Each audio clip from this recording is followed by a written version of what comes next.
Pai, abençoe o lar dele, abençoe, Senhor, em nome de Jesus, a casa dele, a família dele, Senhor. Não permita, Senhor, que nada, Senhor, em nome de Jesus, venha, Senhor, contra aquele lugar, contra a vida deles, ó Pai. Senhor, usa o teu servo, meu Pai, fala tudo aquilo que o Senhor tem para falar, Senhor, não aquilo que nós queremos ouvir, Senhor. Meu Pai, em nome de Jesus, prepara os nossos ouvidos, os nossos corações, Senhor, para receber aquilo que o Senhor está derramando através da vida do irmão, Senhor. Pai, te louvamos e te engrandecemos e te agradecemos, Senhor, em nome de Jesus, meu Pai, pela vida do diácono Rogério, Senhor, e pela palavra que ele trará, Senhor, nesta noite. Deus, continua conosco em nome do Pai, do Filho e do Espírito Santo. E as palmas do Senhor, bem forte. Glória a Deus. Amém, igreja? Cumprimento a amada igreja com a paz do Senhor Jesus. Amém. Estou feliz nessa noite. Confesso que é que nem o Hugo falou, as pernas tremem, né? A gente vê na escala lá no começo do mês, a gente sabe que é lá no final do mês, mas a gente fica tremendo o mês todo. Mas quando chega no dia, mas Deus é fiel, né? Eu creio que a gente tem aprendido muito com o Senhor, né? A gente está na caminhada, vem aprendido, e nos últimos tempos as oportunidades que a gente vem tendo, Deus vai capacitando, vai abrindo nossa mente, a gente vai buscando conhecimento, né? E eu creio que eu não sou pregador, como eu brinco ali até com os meninos, né? Mas a gente vai tentar falar algo de Deus aqui nessa noite. E eu creio que Deus sempre tem o melhor para nós, né? Deus já se manifestou aqui desde o começo do culto, nas orações. Deus já se manifestou aqui nos louvores. E eu creio que esse Deus faz presente aqui. Esse Deus que nos capacita para que a gente possa falar mais um pouco dele. Amém? Amém. Eu quero ser bem breve. Os irmãos, se quiser sentar, pode se sentar. Eu vou falar um pouco aqui, aproveitando, né, que é um culto de fé, é o encerramento de uma campanha. Eu vou, antes de entrar na palavra, eu vou falar aqui sobre um pouco um esboço que a gente fez aqui sobre a questão de fé, né? Como que é importante a gente entender o que é fé, o que é a gente, né, ser fiel com Deus. E o primeiro dizer que eu quero deixar com vocês nesta noite, eu queria deixar claro para vocês, que vocês guardem no seu coração.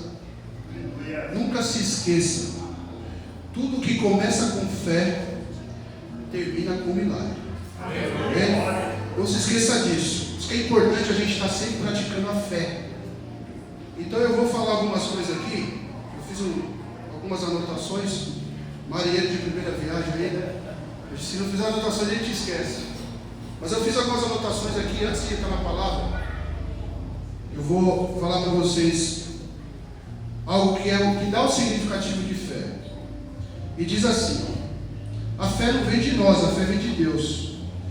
Mas em quanto ao futuro, uma pergunta: será que podemos ter a certeza daquilo que esperamos, sem que é possível provar de uma realidade que não vemos?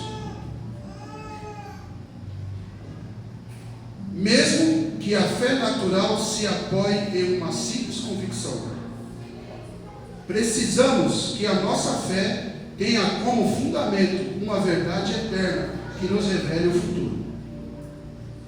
E aqui está o segredo: o único ser do universo que tem o conhecimento pleno do futuro é Deus. E o único livro inspirado por Ele é a Bíblia.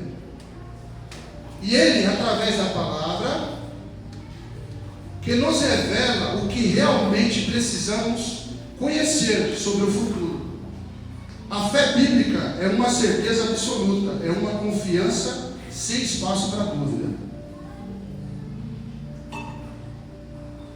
Somente esta fé pode nos levar a obedecer incondicionalmente a palavra de Deus, onde não se trata de um sentimento e trata-se de uma ação que não depende da emoção. Essa é a fé bíblica. Enquanto muitos esperam para ver, a Bíblia nos ensina a ver para crer. Onde todas as coisas cooperam para o bem, como já foi dito aqui em algumas ministrações, a fé é o firme fundamento das coisas que não se vê. E quando vemos a convicção e o que começamos a entender, o que verdadeiramente isto é, já começa a tratar que isso é fé. Amém? E aqui, antes de entrar na palavra, eu queria perguntar para a igreja. E tudo que eu falar aqui, eu me enquadro nisso. Primeira palavra corta para mim, né? Então eu aprendo com isso. Mas eu queria fazer uma pergunta para a igreja. Nos últimos tempos, como anda o nível da nossa fé? Como anda o nível da nossa fé? E aí eu faço uma analogia de como é o nível da nossa fé. Eu vou dar um exemplo para vocês. A gente tem um celular na mão e às vezes você está sem o sinal do Wi-Fi, você sai por aí e depende de onde você anda, o sinal fica fraco, né? As anteninhas caem, às vezes fica até sem sinal. E assim é a nossa fé quando a gente se afasta de Deus. Quando a gente se afasta de Deus, a nossa fé começa a ficar fraca. A gente não pratica, a gente deixa de orar, né? A gente não vai mais para a igreja. E aí a nossa fé começa a ficar fraca. Como se fosse um sinal de telefonia, né? Então muitas das vezes você está ali, você está em algum lugar, o sinal não funciona, assim, e mais ou menos é a nossa fé. E por isso que é importante, como o pastor já falou outras vezes, a gente estar com o Wi-Fi ligado ao céu. A gente está buscando constantemente a presença do Senhor, estar sempre na casa do Senhor, estar sempre buscando o nosso nível de oração, para que o Senhor, né, eleve o nosso nível de fé. Isso é muito importante. E aí, nós entramos na palavra.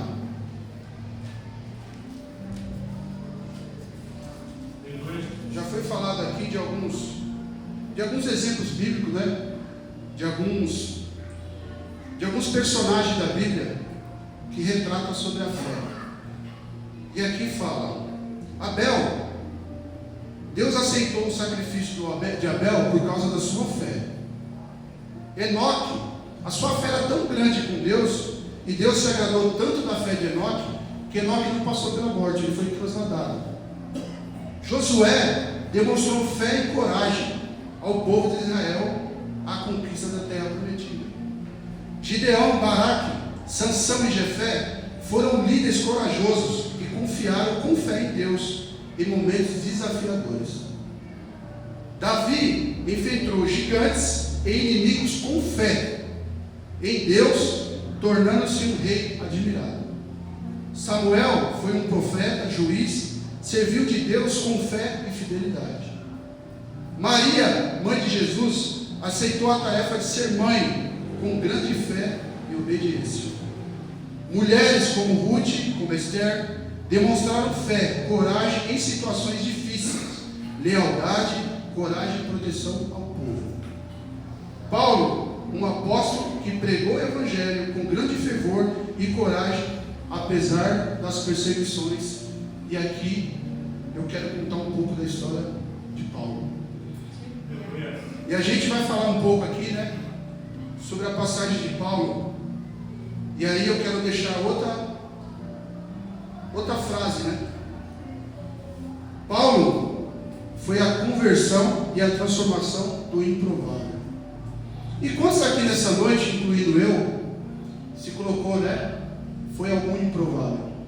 O Cris deu algum testemunho aqui na pregação dele, e agora, na palavra inicial, ele relembrou algumas passagens dos tempos que ele teve lá atrás. Talvez ele fosse olhado por alguns e fosse até avaliado como improvável. Isso aí, né? Até mesmo aqueles que familiar, até mesmo aqueles muito próximos, isso é improvável, isso aí, como se diz, né, a palavra do mundo é fora, sem futuro. Mas quando Deus quer transformar, e aí entra, né, a palavra sobre salvo, quando Deus quer transformar, não tem para onde correr. Eu creio que Deus é transformador, Deus, Ele é fiel. Deus é maravilhoso. Eu sou grato a Deus por tudo que Ele tem feito. Sou grato a Deus por algumas situações de atos que eu pratiquei a fé e que Deus concretizou na minha vida, né? Somente como questão de livramento, algumas conquistas, até mesmo a parte financeira, a parte das enfermidades. Deus é fiel. Deus, Ele cumpre com a palavra. Basta nós praticarmos a fé, porque sem fé a gente não agrada a Deus. Amém? E aqui eu quero entrar. Pode colocar aí, Vi, Atos dos Apóstolos, Atos 9. Atos 9, vamos ler do versículo 1 até o 18. E a gente vai dar um pouco uma passeada aqui na Bíblia, né? Para a gente entender como que era o nível de fé de Paulo, né? Para a gente entender como devemos praticar a nossa fé no dia a dia para com Deus. Olha só, a conversão de Saulo no caminho de Damasco. Vocês podem acompanhar pelo telão. Talvez algumas palavras estejam um pouco diferentes, mas ela eleva pelo mesmo significado. E fala assim: e Saulo, respirando ainda ameaças e mortes contra discípulos do Senhor, dirigiu-se ao sumo sacerdote, 2, e pediu-lhe cartas para Damasco, para as sinagogas, a fim de que se encontrasse alguma daquelas seitas, que homens, quer mulheres, os conduzisse presos a Jerusalém. O 3. E indo no caminho, aconteceu que, chegando perto de Damasco, subitamente o cercou um resplendor de luz no céu. E caindo em terra, ouviu uma voz que lhe dizia: Saulo, Saulo, por que me persegues? E ele disse: quem é, Senhor? Disse o Senhor: eu sou Jesus, a quem tu persegues. Duro é para ti excitar contra os aguilhões. O 6. E ele, tremendo e atônito, disse: Senhor, que queres que eu faça? E disse-lhe o Senhor: levanta-te e entra na cidade, e lá será dito o que convém fazer. E os varões que iam com ele pararam espantados, ouvindo a voz, mas não vendo ninguém. E Saulo levantou-se da terra, e abrindo os olhos, não via ninguém, e guiando-o pela mão, o conduziram a Damasco. E esteve 3 dias sem ver, não comeu nem bebeu. E havia em Damasco um certo discípulo chamado Ananias, e disse-lhe: o Senhor é visão, Ananias. E ele respondeu: eis-me aqui, Senhor. E disse o Senhor: levanta-te e vai à rua chamada direita, e pergunta em casa de Judas por um homem de Tarso chamado Saulo, pois eis que ele está orando. E numa visão ele viu o que entrava um homem chamado Ananias, e punha sobre o ombro ela a mão, para que tornasse a ver. E respondeu Ananias: Senhor, muitos ouvir cerca deste homem, quanto males tem feito aos teus santos em Jerusalém, e aqui tem poder dos principais dos sacerdotes para prender a todos que invocam o teu nome. E disse: porém o Senhor vai, porque este para mim é vaso escolhido, para levar o meu nome diante dos gentios, e diante dos reis e dos filhos de Israel. E eu lhe mostrarei quanto deve padecer pelo meu nome. E Ananias foi, entrou na casa, e impondo-lhes a mão, disse: irmão Saulo,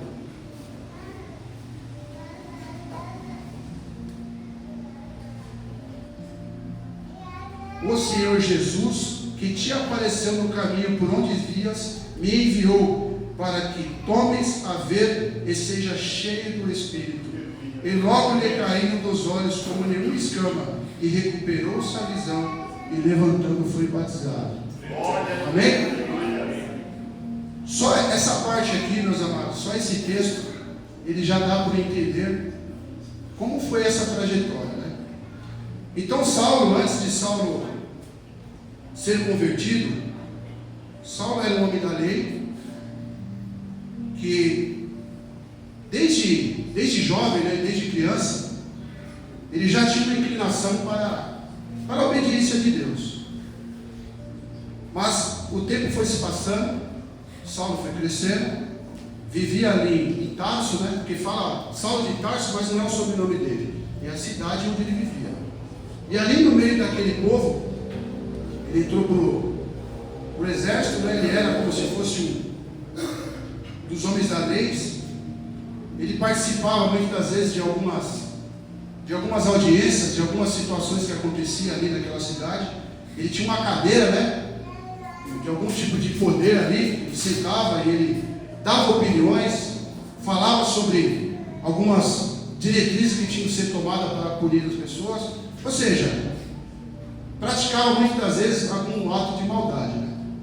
Mas o que acontece, meus amados? O tempo foi se passando, e nessa trajetória, passado-se algum tempo,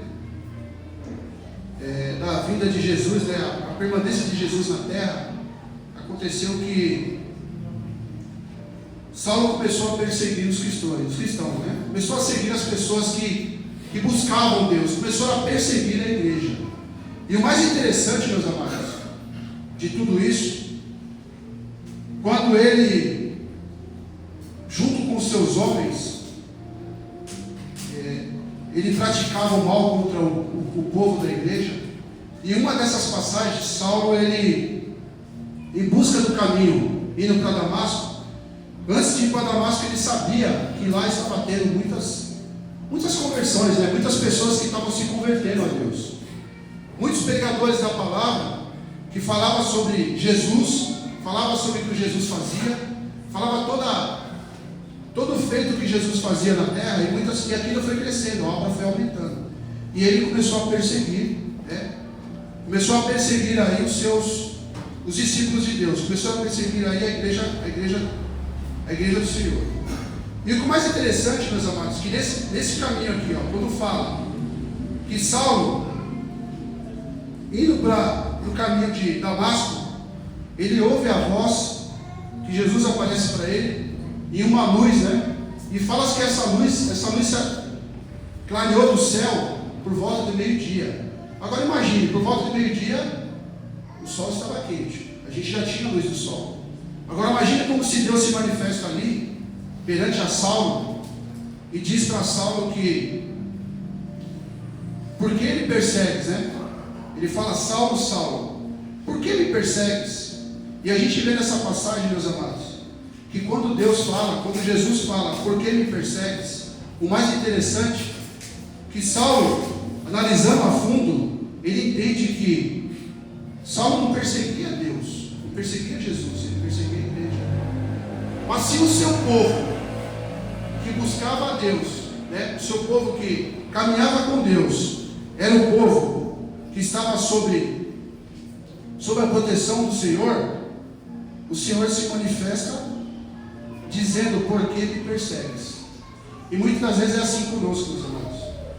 Às vezes a gente tem passado por algumas situações onde a gente é injustiçado, né? A gente é caluniado, a gente é defamado, ou até situações adversas, né? Até como situações onde a gente fica enfermo, mas Deus sempre está conosco. Deus sempre está estendendo as suas mãos sobre nós. Então, uma atitude como essa, como o Saulo fala para Deus, eu não estou perseguindo você, mas está perseguindo o meu povo. E se está perseguindo o meu povo, se você está matando o meu povo, você está atacando diretamente a mim. Então eu creio, meus amados, que se nós continuarmos praticando a fé, né, buscando o caminho correto, o caminho certo, buscando com Deus, eu creio que Ele será conosco. Ele é conosco. E olha que interessante, quando Saulo cai, ele caindo em terra, ouviu a voz dizendo, e ele disse: quem é, Senhor? Diz o Senhor: eu sou Jesus, a quem tu me persegues. Tudo para ti recalcitar contra os aguilhões. E o engraçado, meus amados, que quando Deus fala com Ananias, Ananias era um anônimo, que era também um pregador da palavra. E quando Saulo descobriu que Ananias era como se fosse um pastor, e como ele estava na cidade de Damasco ganhando muitas almas para Jesus, e Saulo ouvindo falar da perseverança desse homem, ele falou: a gente vai reunir uma tropa aqui e nós vamos até Damasco para poder matar esse Ananias. E olha toda a estratégia do que Deus faz. Saulo era um homem mau, um homem ruim, com toda a postura que ele tinha, mas Deus ali, ele queria e sabia que Saulo era uma ferramenta muito importante para a obra dele. E assim é como nós, meus amados. Então, olha que interessante. E Saulo levantou da terra e, abrindo os olhos, não via ninguém, e guiando pela mão, conduziram a Damasco. Saulo esteve 3 dias, irmãos. 3 dias, cego, ele não enxergava nada. Ele só tinha ajuda ali de alguns daqueles amigos que foram com eles ali junto com eles para Damasco, que ajudavam ele a comer, ajudava ele. E o mais interessante, meus amados, que quando Deus fala com Ananias era tão íntimo de Deus, que Ananias, ele diz para Deus, poxa Deus, tenho certeza, queres que eu fale com esse homem que é tão mau? E aí entra, meus amados, a questão da conversão. E quando a gente fala sobre a conversão e a transformação do improvável. Então, muitas das vezes, é como eu falei, nós somos classificados, às vezes, como improvável. Alguém, tem até visto a gente e fala: desse aí, sem chance. Está na igreja só por...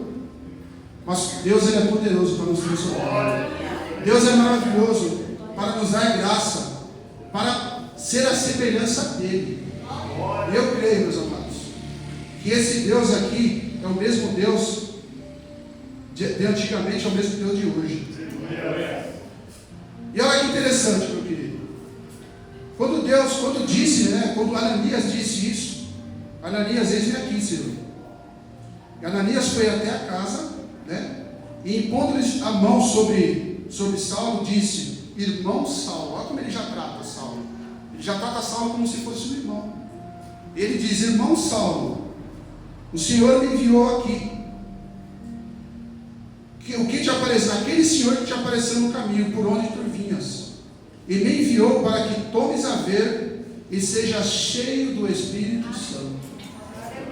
Essa passagem é maravilhosa, meus amados. Inclusive ela nos retrata, às vezes até alguns sentidos com grande emoção. E olha que interessante, E logo que lhe caíram dos olhos as escamas, e recuperou a visão, e levantando-se, ele foi batizado. Olha só o poder de Deus sobre a vida dele. Então Deus já sabia, Deus queria. E muitos atos que Saulo tinha, olha que interessante. Saulo, por ele ser um homem da lei, ele queria ser mais justo que Deus. E a forma que ele praticava, as maldades, até atos de morte, ele achava que aquilo era o certo, era a correção que ele tinha que fazer daquele povo. Mas olha que interessante, meus irmãos. Pelos atos que ele cometia de maldade, ele tomava com todas as maldades que ele fazia com o povo que buscava a Deus. Por ele ser um doutor da lei, que estava disposto a acabar com o povo cristão, matando pessoas, onde muitas vezes praticando o mal. Saulo era judeu, e além de judeu, fariseu, Como eu falei, Ananias tinha uma intimidade gigantesca com Deus. E a partir daí, quando Saulo foi, quando Deus chamou Saulo para a caminhada com ele e pregar o Evangelho, Saulo sai do nome de Saulo, vira Paulo, E E Paulo começa a pregar o Evangelho. E ele começa a entender o outro lado da situação. E Deus permite ele passar por isso, né? Deus fala, o projeto de Deus na vida dele, o propósito que Deus tinha na vida dele, era para que ele passasse por tudo aquilo que ele fazia o povo passar. E Deus ia trabalhando no coração dele, Deus amoldando ele ao longo do tempo, para ele entender que Deus verdadeiramente é transformador. E aqui, meus amados, ó, e qual era o tamanho da fé de Paulo, né? Qual era o tamanho da fé que Paulo tinha por Jesus? E aqui em Romanos 1, ó, Romanos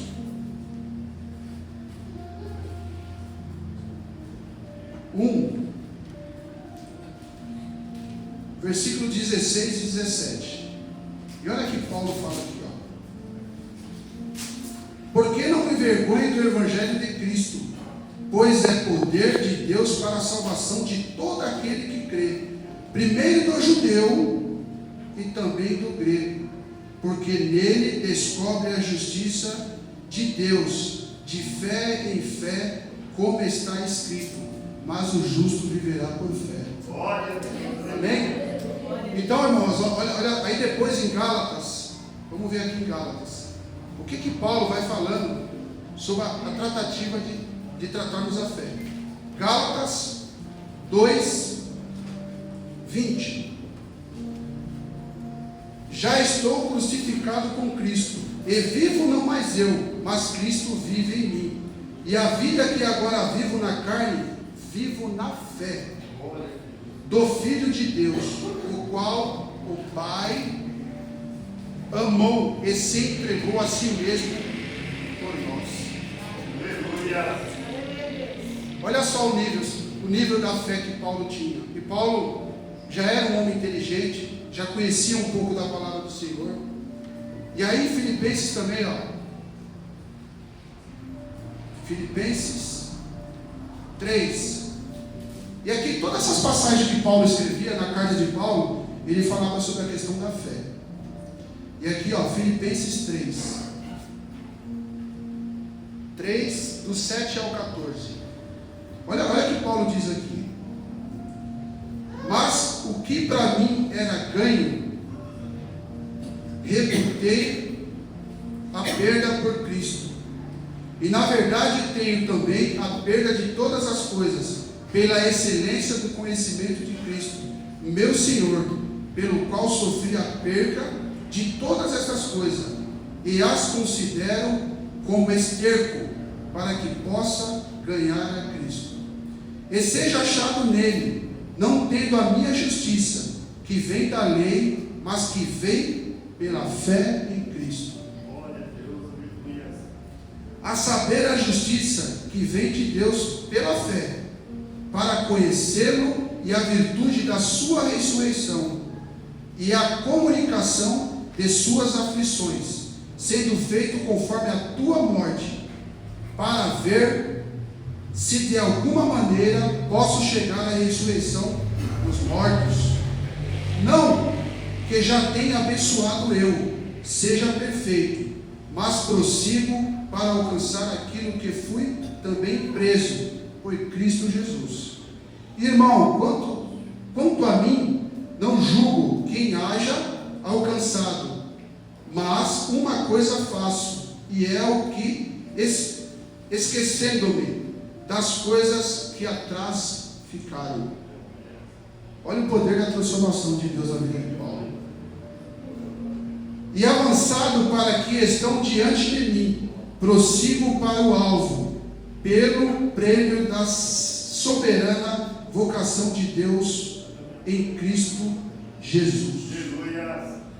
E a gente vai vendo, irmão, nessas passagens aqui, a gente vai vendo a transformação que Deus fez na vida de Paulo, né? E quando Paulo começa a praticar a fé, interessante, meus amados, que quando Paulo começa a praticar, a falar desse Deus verdadeiro, a falar do Jesus, que era um homem milagroso, né?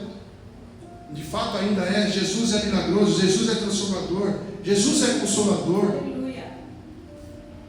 E quando Paulo começa a pregar o Evangelho pela cidade, Paulo começa a ganhar muitas almas para ele também. Começa a ganhar muitas almas para Jesus, né? Paulo começa a falar desse Deus maravilhoso, que esse Deus esse Deus cura, que esse Deus transforma, que esse Deus ele tira, né, a gente da beira do abismo. E Paulo começa a ganhar muita alma para Jesus. Começa a crescer o povo cristão, né? O povo começa a ter um crescimento enorme. Só que o problema disso, que ao longo desse tempo, Paulo começa a ficar meio soberbo, né? Na questão de ministrar a palavra. Só a palavra que eu ministro, só os cultos que eu faço, só o fato de eu falar de Deus, só eu que ganho muitas almas para Jesus, só eu que tenho crescido esse povo. Aí Deus começa a ver isso, e Deus faz algo que talvez Paulo não esperava, né? E aí Deus pega Paulo, Paulo era o 13º apóstolo, né? Depois dos 12 apóstolos que Jesus deixou na terra, né, que conviveram ali, o convívio com Jesus, quando Jesus aparece ali para Saulo e Paulo começa a entender a transformação na vida dele, Paulo é caracterizado como se fosse o 13º apóstolo. Então Paulo está ali, o Pedro, né, fazendo as suas reuniões, e Paulo era muito inteligente, né, tinha um conhecimento amplo da palavra. E todas as reuniões que ele fazia, era como se fosse um culto de debate, né? Paulo fazia ali um culto de debate, que ele falava, eu quero ver alguém que tenha mais conhecimento desse Deus do que eu. E muitas das vezes alguns daqueles que iam fazer algum tipo de debate com ele, nas pregações, nas ministrações que Paulo fazia, Paulo ganhava ele para Jesus. Aceitava Cristo, era uma alma ganha, né? Só que isso foi meio que subir na cabeça. Então quando Paulo ele se viu que só nos cultos dele, só nas ministrações que ele fazia, só nas reuniões que ele fazia, ele ganhava mais almas para Jesus, Deus começou a tratar isso de uma forma um pouco diferenciada. Então o que Deus faz? Deus chama ali os dirigentes daquelas situações junto com Pedro e fala: vou mandar ele de volta para a cidade de Tarso. Ele vai de volta para a cidade. Vamos pegar a passagem, vamos dar o dinheiro para ele, ele vai pegar a mala dele e ele vai de volta para Tarso. E quando Paulo ficou sabendo disso, que ele foi comunicado disso, ele falou: tem certeza? É Deus que ordena, é Deus que manda você voltar para Tarso. E Paulo vai, ele meio com um pouco de soberba, ele fala: não tem problema, eu vou, mas amanhã eu volto. Tenho certeza que eles vão atrás de mim. Eles vão mandar a carta para mim, eles vão atrás de mim. Eles vão me buscar. No máximo em 3 dias. No máximo 3 dias aí, Deus manda me buscar de novo. Porque essa igreja vai começar a perder. Só eu que sei do poder de Deus, sei falar da soberania que Deus tem. Então esse povo aí, a igreja vai começar a perder. Nessa circunstância, Paulo obedeceu, volta, e o que acontece? Passam 3 dias, passam 3 meses, passam 3 anos, passam 14 anos, né? E aí, em um daqueles eventos que estava tendo lá na cidade onde Paulo pregava o Evangelho, e aí eles tinham que fazer uma missão, né? Fazer uma viagem para outra cidade, como missão da obra do Senhor, mas ninguém queria ir. Ninguém queria aceitar ele, né? Falou: não, ninguém quer ir. E aí, conversa com um, conversa com o outro, e um daqueles que estavam ali na frente do trabalho lembrou de Paulo. Falou: lembra de Paulo? Ele no começo ministrava aqui, ele voltou para a cidade. Vamos atrás dele, vamos chamar ele. Vamos atrás dele, quem sabe ele encara, né? Quem sabe ele está preparado para ir. E alguns até comentou, falaram: mas será que Paulo ainda continua sendo crente? E aí o que acontece, meus amados? Foi atrás dele. Encontra-se Paulo em uma das tendas que ele morava. E aí quando chega, Paulo, paz do Senhor, né? Shalom Adonai. E ele repete, ele fala a mesma coisa. Opa, já tem um temor aí. E quando eles falam com ele, ele fala: a gente tem uma missão para fazer, e aqui a gente quer ver se você está preparado, se você está querendo fazer essa missão e quer tomar frente para, né? Porque a gente não achou ninguém. Você está preparado? Você tem vontade de fazer essa missão? E Paulo olha e fala assim: eu esperei por isso há 14 anos. A minha mala ainda está pronta. Eis-me aqui, Senhor. Eu estou preparado. E um dos discípulos pergunta para ele: Paulo, mas o que você aprendeu durante esses 14 anos? Eu aprendi que tudo é para Ele, tudo é por Ele, tudo é pelo nome dEle. Eu aprendi tudo isso durante esse tempo. Eis-me aqui, eu estou preparado. Hoje eu tenho a convicção que minha fé por Ele nunca acabou. A fé da transformação que foi feita na minha vida, ela continua forte até hoje, por causa do nome dEle, por causa de tudo que Ele fez, de tudo que Ele mostrou para mim. Eu estou preparado. E aí Paulo sai novamente de novo, fazendo toda a missão pela estratégia da terra, né? As missões de viagem que ele fazia. E o mais interessante é que aí Paulo começa a ser perseguido de tal forma, né? Paulo chega a ser preso. E o mais engraçado é quando Paulo nas suas ministrações, até mesmo dentro da prisão, o inimigo tentava fazer algo com ele, e tentava até enganá-lo de certa forma, mas ele tinha um temor de Deus no coração, e a fé dele por Deus era tão verdadeira, a fé dele era tão, né, que Deus se agradava de toda aquela ação que ele tinha para com ele. E aí o engraçado, meus amados, que dentro da prisão, o poder do Espírito Santo, e algumas ministrações que Paulo fazia dentro da prisão, o poder do Espírito Santo de Deus foi tão forte, que uma daquelas ministrações que ele tinha ali dentro da prisão, o poder de Deus desceu, o fogo de Deus desceu naquele lugar, que até os trincos da cadeia se rompeu, até as correntes se quebraram, mas não teve um que teve coragem de fugir, pelo temor de Deus que tinha no coração. Que Paulo mostrou para eles o poder que Deus tinha e a fé verdadeira que ele tinha para com Deus. E ali o que acontece, meus amados? Paulo, né, foi convertido mais ou menos aí no ano de 34, né, o ano que teve o apedrejamento lá de Estevão, né? E toda essa trajetória que Paulo tinha na vida dele, ele pôde aprender realmente somente quando ele estava na presença do Senhor. E aí, por fim, o mais interessante, Paulo já sabia que o seu fim estava se aproximando, né? E olha aqui, ó, no versículo 2 Timóteo 3, do 6 ao 8, uma palavra muito, muito conhecida. E Paulo por fim disse: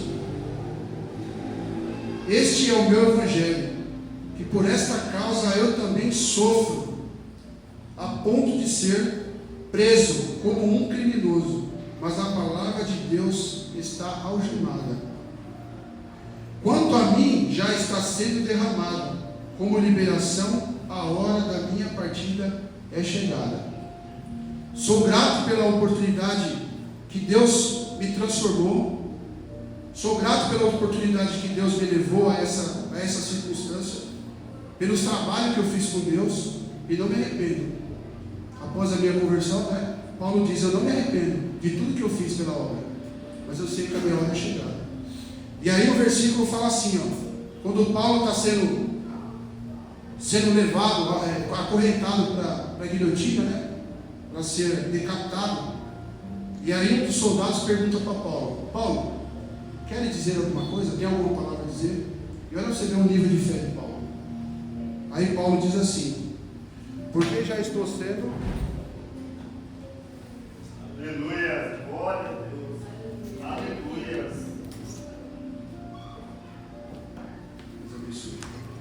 Aí Paulo diz assim, ó: porque já estou sendo oferecido por opressão de sacrifício, e o tempo da minha partida está próximo. Combati o bom combate, acabei a carreira e guardei a fé. Olha só o nível de fé de Paulo para com Deus. Ele diz no final: eu guardei a fé Eu guardei a minha fé. A fé em Deus eu levo comigo. Porque eu sou grato por que Deus fez na minha vida. E aí, a gente vai.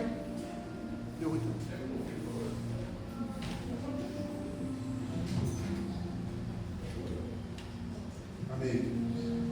E aí, a gente vai entender o nível de fé do apóstolo Paulo. Olha só o nível de fé dele, né? A fé do apóstolo Paulo era caracterizada por uma profunda convicção na pessoa da obra de Jesus, impulsionada por uma experiência transformadora na estrada de Damasco, né? E ele entendia que a fé como um princípio de ação e poder, uma ponte para o invisível e o sobrenatural. E a fé é mais ou menos isso, meus amados. Eu digo para você com certeza que a fé é isso. E Paulo exemplificou a fé através da sua vida, serviço e dedicação ao Evangelho, da superação das adversidades. E aí é falado, meus amados. Devemos praticar a fé, mas a fé sem obra não tem valor nenhum. Então é importante a gente trabalhar as duas situações. A gente tem que ter a convicção pela fé e saber que a fé bíblica, né, onde a gente tem aprendido a receita da vida está aqui. A gente tem palavra para todo tipo de situação, situações até mesmo que a gente tem passado. E a palavra diz, né, como eu falei. E às vezes tem muitos que não acreditam. E quando muitos esperam para ver, a palavra de Deus, a Bíblia, ela nos retrata e ela nos ensina para crer. Amém? Glória a Deus. Eu sou prova disso, meus amados. Né? Muitas vezes a gente não tem essa fé. Às vezes a nossa fé é abalada por algumas situações. Às vezes a gente não tem essa fé que Paulo, né? Que um desses apóstolos aí nos retratou. A gente não tem a fé que Paulo teve. Muitas vezes a nossa fé está como eu falei, né? Como o sinal da antena de telefonia. A nossa fé às vezes está só. Nós devemos ficar mais próximos de Deus. Devemos pedir para Deus força. Devemos estar mais próximos do Senhor, para que a cada dia Ele renova a nossa fé. Para que a cada dia Ele possa nos mostrar, né, a verdadeira convicção de estarmos na Sua presença, de estarmos a cada dia buscando. Adversidade, dificuldade nós iremos passar, não adianta, nós estamos sujeitos a isso. Mas se a gente não tiver fé para alcançar o objetivo, né, de que é morar com o Senhor na glória, de nada vale. Eu sou grato porque o Senhor, em alguns momentos de fé praticada minha para com o Senhor, eu costumo falar que muitas coisas por fé eu me via dentro da situação. As coisas não estavam acontecendo ainda, mas eu me via dentro da situação. E eu falo que muitas das vezes coisas como essa, para muitos não tem significado nenhum. Mas eu sei o grande significado que tem para mim.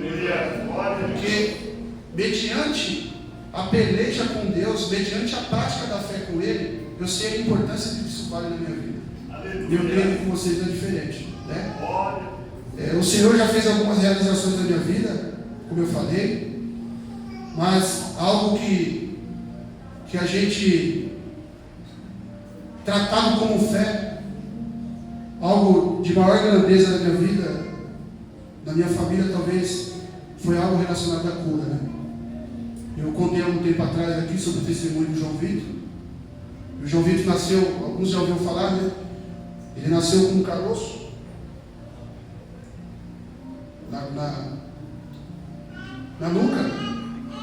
E quando eu fui visitar a Carla no hospital, eu acompanhei o parto e não vi nada disso. E quando eu fui visitar a Carla falou para mim, falou: filho, você viu o caroço? Eu não vi nada de caroço. Tem um caroço na nuca dele. Eu falei: eu não vi. E aí, horas depois, quando a gente foi ali quando eu fui para o quarto visitar ela, fui ver o João Vitor novinho, né? E aí ela mostrou, eu pude ver o caroço. E ela falou: o médico já passou e falou que é um negócio Falei, o quê? Hemangioma. Falei, que isso? Hemangioma. Eu cheguei em casa por volta das 4 horas da manhã e eu fui abrir o Google. Para que eu fiz isso? Eu fui abrir a internet e vi um monte de coisa que eu falei, Senhor.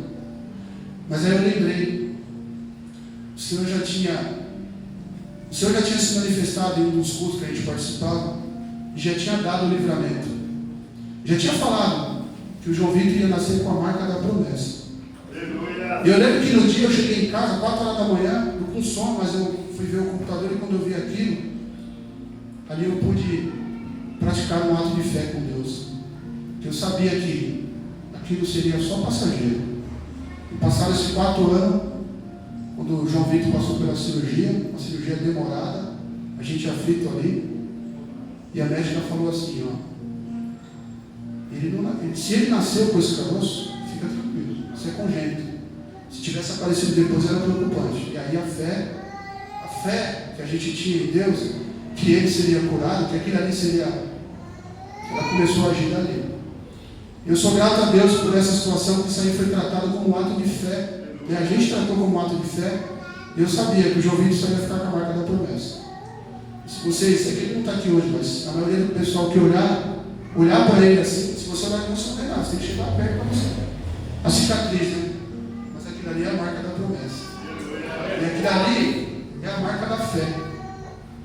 E são essas provas que Deus nos eleva, né? São esse tipo de situações que Deus nos eleva e Ele prova que se nós tivermos fé com Ele e praticarmos a fé e fazer a boa obra, Ele é conosco. Amém? Até aqui, eu agradeço a Deus pela oportunidade, né? Eu sei que muitas das vezes muitos esperam algo, mas é o que Deus nos capacita, né? E eu creio que Deus é fiel, bem como eu falei. Deus transforma aquilo que é improvável. Por mais que o mundo aí fora fala para vocês que não vai dar, que não é, esquece, isso não é para você. Pratique a fé. Você vai ver o que Deus vai fazer na sua vida. Amém? As palmas do Senhor, eu sou grato pela oportunidade.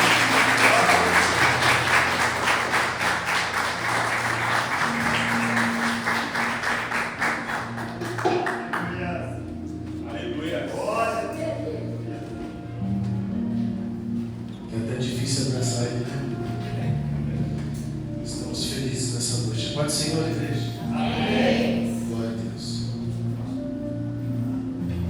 Amém. Meus irmãos, como é gostoso, a gente fica feliz em ver o agir de Deus. A gente fica feliz em ver aqui o Rogério hoje ministrando a palavra, o Diácono Rogério. A gente fica feliz em ver o Diácono Cristiano ministrando a palavra. A gente fica feliz em ver o Fábio aqui falando de Deus. São exemplos de homens de Deus que estão se posicionando para fazer a vontade de Deus. Estar aqui, irmãos, não é, como diz nosso irmão na pregação, não é por nós, é para falar do nome do Senhor Jesus, para falar daquele Deus que você ama, esse Deus que você serve, esse Deus que você aprendeu a exercer a fé. Neste mês que estamos passando, mês de junho, nós aprendemos muito sobre fé. E o mais importante, irmãos, é que você viva por fé. Que você exerça essa fé no seu coração todos os dias da sua vida. Se dentro deste mês você não aprendeu, busque o Senhor. Eu acredito que sim. Tem muitas oportunidades, estamos em um ano de pregoar a palavra, ensinar a palavra de uma forma com que você possa viver e praticar, ouvir. A palavra de Deus diz que a fé vem pelo ouvir a palavra de Deus. Então não tem coisa melhor do que ensinar a palavra do Senhor através dos cultos. Amém? O pastor está um pouquinho limpadinho, mas está tudo bem, já estou melhorando. Obrigado, pastor, pela força de hoje. Eu não ia conseguir orar Se eu for começar a orar aqui, Jesus, só Deus sabe. Amém, irmãos? Eu queria só deixar para os irmãos que hoje foi o nosso último culto do mês, culto fé, último culto. Quem aprendeu do Senhor a exercer a fé aqui? Você ouviu muito falar sobre fé. E que isso não seja mais uma palavra que entre por como diz minha mãe, entra pelo ouvido e sai pelo outro. Que você não grava no coração, mas que isso seja praticado no seu coração. O Cristo falou algo aqui que é muito forte na ministração dele. E se nós olharmos para a Bíblia, nós vamos perceber, irmãos, que a fé é a nossa confiança em Deus. E às vezes você vai correr atrás de alguma coisa. Às vezes você vai correr atrás de coisas que Deus pode te dar no secreto. Não corra atrás de coisas, corra atrás de Deus.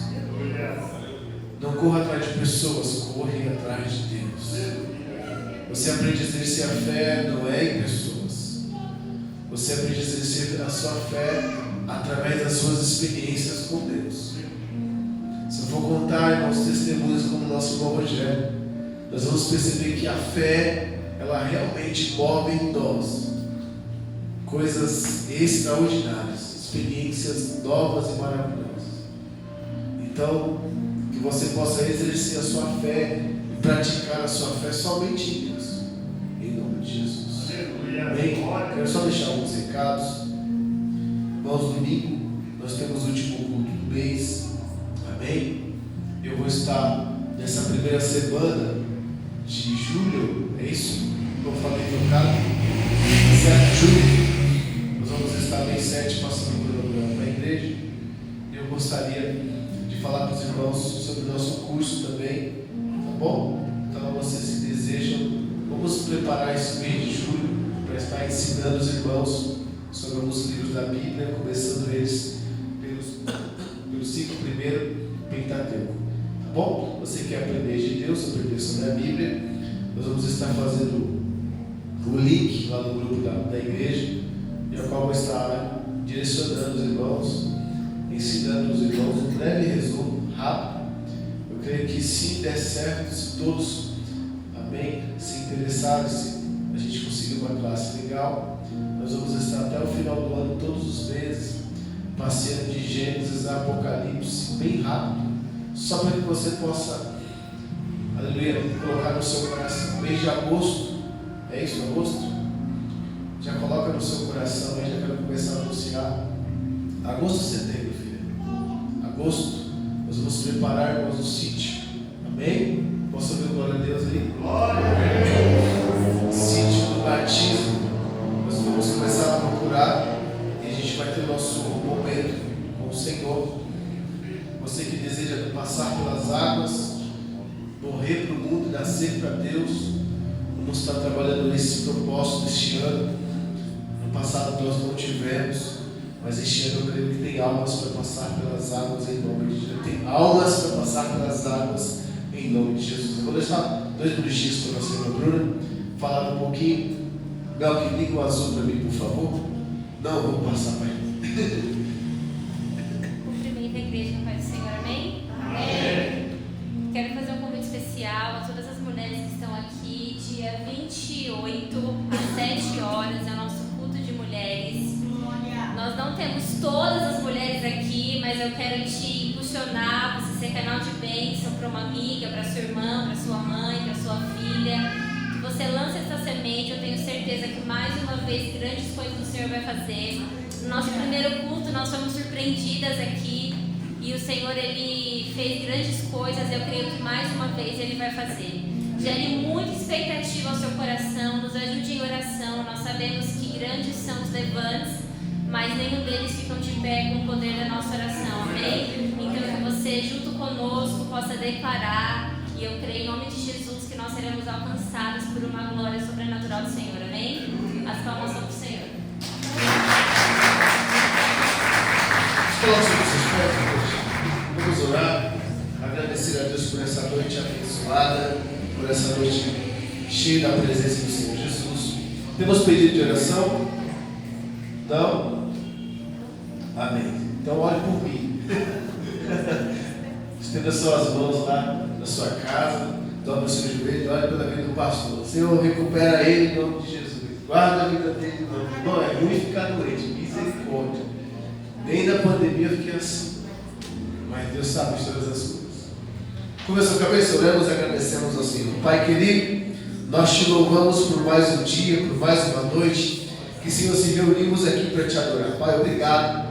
Obrigado pelo prazer que temos, Senhor, em nosso coração, de estarmos aqui juntos, Senhor, te adorando e te exaltando. Pai, eu quero interceder mais uma vez pela tua igreja, interceder por esse povo que se faz aqui presente, Senhor, e aqueles que também não puderam estar nessa noite. Senhor, que a sua mão possa ser, meu Deus amado, em nossos corações, Pai, a mão de bênção, a mão que guarda, a mão que abençoa, meu Deus, em nome de Jesus. Coloca-nos, meu Deus, na sombra do Onipotente, livrando de todo mal, guardando nossa vida, Senhor. Pai, entrega a cura para quem está doente, entrega, meu Deus amado, provisão para aqueles que precisam de provisão, Pai. Exercemos a fé daquele que é o firme fundamento da tua palavra, Senhor amado, que possamos vencer por mais um mês. Obrigado, Senhor, porque estamos aqui te adorando. Pai, eu quero entregar a tua igreja nas tuas mãos, do menor ao maior, Senhor, todos em tua presença, Pai. Fica conosco, nos abençoa, leva-nos em paz às nossas casas, Senhor, e podemos sentar à mesa como família e exercemos em Ti, Pai, a gratidão e o amor,